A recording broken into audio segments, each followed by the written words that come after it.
Iran की जानिब से पाकिस्तानी फ़ज़ाई हदूद की खिलाफ वर्जी, पाकिस्तान की शदीद अल्फाज में मजम्मत। ईरानी नाज़िमुल अमूर की दफ्तर ख़ारजा तलबी शदीद एहतजाज रिकॉर्ड करवाया गया।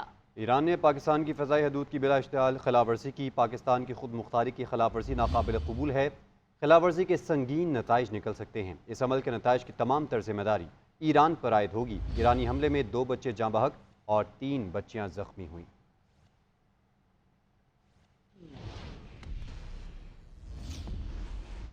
मुल्क के मैदानी इलाके शदीद धुंध की लपेट में। मौसम सर्द होने के बायस धुंध का दौरानिया भी बढ़ चुका है। लाहौर में शदीद धुंध के बायस ट्रैफिक की रवानी मुतासर हुई है। मोटरवे M1 पेशावर से इस्लामाबाद, M2 लाहौर से इस्लामाबाद तक धुंध के बायस बंद कर दी गई। M3 फैजपुर से दरखाना, M4 मुल्तान से फैसलाबाद तक ट्रैफिक मुअत्तल।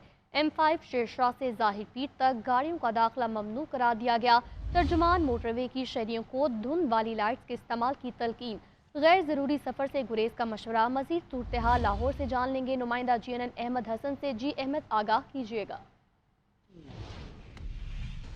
आज बिल्कुल मुल्क भर की तरह शहर लाहौर में भी इस वक्त शदीद सर्दी का राज है। रात गेट जो था धुंध के पेश नज़र मोटरवे को जो है मुतअद्दिद मकामात से बंद कर दिया गया था। बताया चलें कि रात गेट से शहर लाहौर में शदीद धुंध का राज है। इस वक्त अगर बात की जाए तो लाहौर शहर का मजमूई दर्जा हरारत 5 सेंटीग्रेड है, जबकि ज़्यादा से ज़्यादा जो है वो 16 दर्जे सेंटीग्रेड तक जाने का इम्कान है।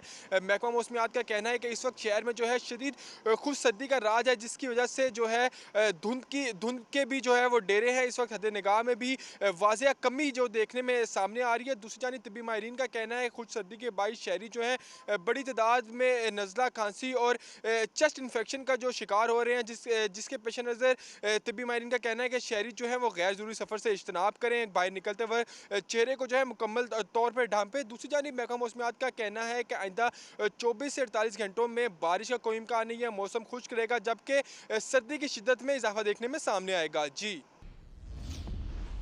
इलेक्शन कमीशन ने DROs और ROs को उम्मीदवारों के इंतखाबी निशानात की तब्दीली से रोक दिया। तर्जुमान ECP का कहना है कि अगर इंतखाबी निशान की तब्दीली लाजिम हो तो कमीशन से इजाज़त ली जाए। इंतखाबी निशानात तब्दील करने का सिलसिला ना रुका तो ऐसे हल्कों में इलेक्शन मुलतवी करना होंगे। स्पेशल कागज़ बैलेट पेपर्स के लिए मुहैया किया है, वो भी ज़ाया हो जाएगा। Secretary election commission Umar Hamid का इस्तीफ़ा मंजूर। सैयद आसिफ हुसैन को सेक्रेटरी इलेक्शन कमीशन तैनात कर दिया गया।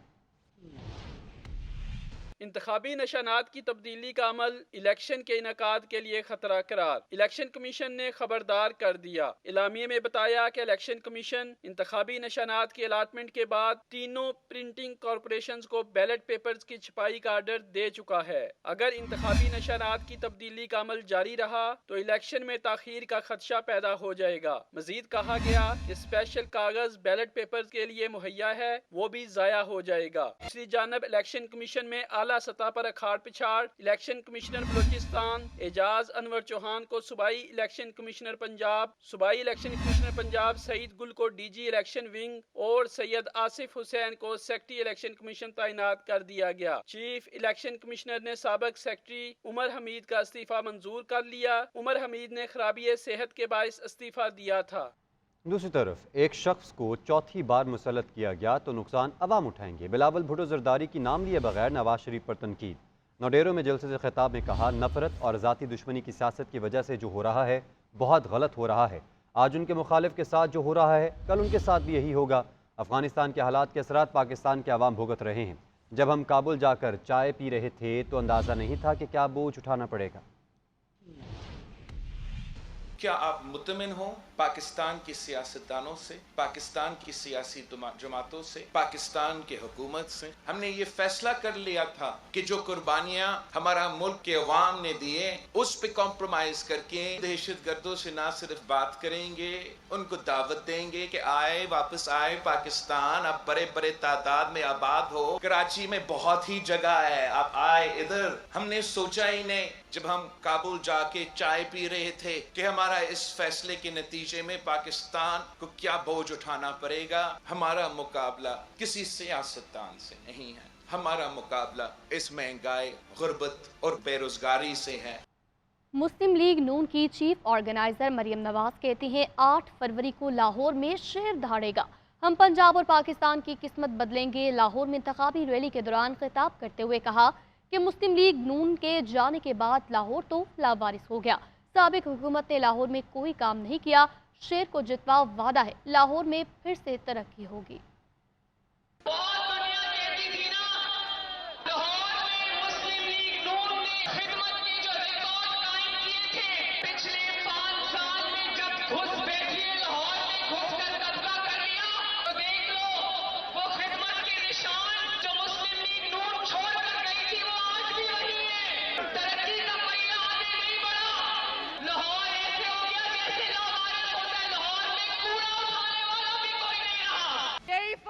नवाज शरीफ में और बाकियों में, वो बनाता है बाकी उजाड़ते हैं। शेर पे ठप्पा लगाओ और मुल्क को नवाज दो।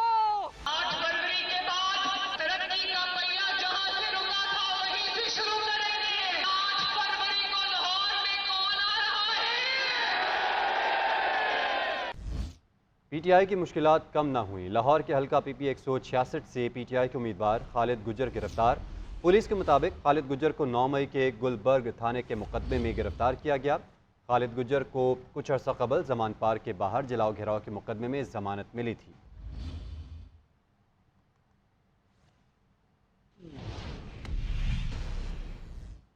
साबिक सदर आसिफ अली जरदारी से साबिक गवर्नर पंजाब चौधरी मोहम्मद सरवर की मुलाकात। साबिक सदर ने हल्का N127 पर चौधरी सरवर की जानिब से बिलावल भुट्टो जरदारी की हिमायत करने पर शुक्र अदा किया। दोनों रहनुमाओं के दरमियान मुल्क की सियासी सूरत हाल पर भी गुफ्तगू की गई। पंजाब में सियासी हिकमत अमली पर भी तबादला ख्याल किया गया। MQM के senior deputy convener Farooq Sattar कहते हैं कि 15 सालों से सिंध के शहरी इलाकों को नज़रअंदाज किया गया। लाड़काना में खून से हीरे लगा दिए गए। उन्होंने मजीद कहा, पीपल्स पार्टी गरीबों से वोट लेती है मगर ना पीने का पानी, ना बिजली और 20 घंटे की लोड शेडिंग फराहम करती है। 21 जनवरी का जलसा जो है उम्मीद की किरण हमारे लिए साबित होगा। वो कराची में इंतखाबी जलसे से खिताब कर रहे थे। मोहतरमा और शहीद जुल्फकार अली भुट्टो, उनके लहू को अब तक बेचा जा रहा है और उसी के नाम का वोट लिया जा रहा है। वोट से पहले मेरे सिंधी बोलने वाले भाई भी पूछेंगे, कराची में तो तुमने कुछ नहीं किया, लेकिन तुमने नवाबशाह, लाड़काना, जैकबाबाद और कश्मीर में क्या किया, ये पूछेंगे। तो 21 जनवरी का जलसा एक उम्मीद की ऐसी किरण होगी इतवार बाग़ जिना शाम को, कि जो सिर्फ सरजानी टाउन, औरंगी टाउन, बल्दिया टाउन, जिला गरबी नहीं, इंशाल्लाह जिला जनूबी में लियारी टाउन के लिए भी इंशाल्लाह ताला उम्मीद की किरण और खुशी की खबर होगी। बानी चेयरमैन पीटीआई और बुशरा बीबी पर मुबैना निकाह केस में फर्द जुर्मायत। बानी चेयरमैन पीटीआई का सेहत जुर्म से इनकार, चार्ज शीट पर दस्तखत कर दिया। अदालत ने बुशरा बीबी की हाजिरी से इस्तिस्ना की दरख्वास्त खारिज कर दी। जज कुदरतुल्लाह ने रिमार्क्स दिए कि बुशरा बीबी को आज तलब किया था, वो किसकी इजाज़त से कमर अदालत से चली गई।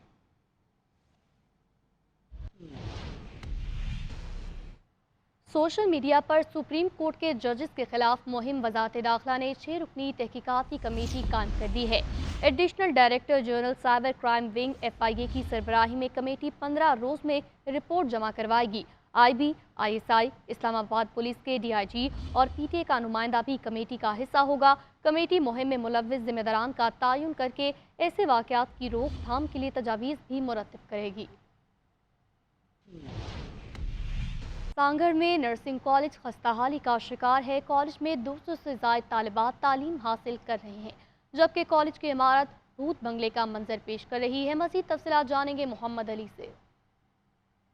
जी शुक्रिया। सिंध में 28 से ज़ायद नर्सिंग कॉलेजेस हैं जो इंतहाई खस्ता हाली का शिकार हैं। बात की जाए सांगड़ नर्सिंग कॉलेज की, जिसको 2021 में जो है कॉलेज का दर्जा दिया गया, मगर ये कॉलेज जो है इंतहाई खस्ता हाली का शिकार है। मेरे अकब में देख सकते हैं कि जो बिल्डिंग है इंतहाई खस्ता हाली का शिकार है। हालिया बारिशों में यह मुकम्मल तौर पर तबाह हो चुकी है। इस बिल्डिंग की बात की जाए तो सांगड़ नर्सिंग कॉलेज में 200 से ज़ायद जो है तलबात व तलबात जो है ज़ेर तालीम है, जिन्हें तालीम हासिल करने में इंतहाई परेशानी का सामना है। यहाँ की इंतजामिया से जब हमारी बात हुई तो उनका कहना है कि वक्त हुकूमत की जानिब से मुख्तस किया गया बजट नाकाफ़ी है, जिससे तालीम का सिलसिला जारी रखने में इंतहाई परेशानी का सामना है। इन्होंने वक्त हुकूमत से मुतालबा किया है कि जो क्वार्टरली बजट रिलीज़ हो रहा है और जो बिल्डिंग की मद में अरसा दराज से जो है बजट रिलीज़ नहीं हुआ वो भी जारी किया जाए और यहाँ की जो बजट है वो भी बढ़ाया जाए, ताकि मुस्तक़बिल में मेमारों को जो तालीम हासिल करने में परेशानी का सामना है वो कम हो सके। जी,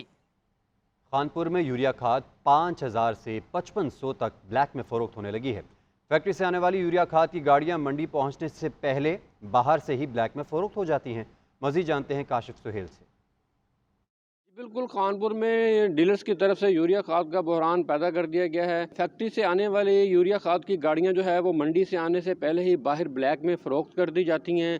किसान जो है वो यूरिया खाद की बोरी 5000 से 5500 तक ब्लैक में ख़रीदने पर मजबूर है। डीलर्स की तरफ से काश्तकारों को 2 बोरी के हिसाब से खाद देकर बाकी जो तमाम खाद है वो ब्लैक में फ़रोख्त कर दी जाती है। मुबीना इत्तला के मुताबिक महकमा ज़राअत और इंतज़ामिया की डीलर्स के साथ मिलकर नोट बनाने में मसरूफ़ हैं। बार बार शिकायत करने के बावजूद भी इंतज़ामिया डीलर्स के खिलाफ कार्रवाई करने से गुरेज़ा है। किसानों ने एहतजाज करते हुए डिप्टी कमिश्नर और वज़ीर आला पंजाब से फौरी नोटिस लेने का मुतालबा किया है। जी।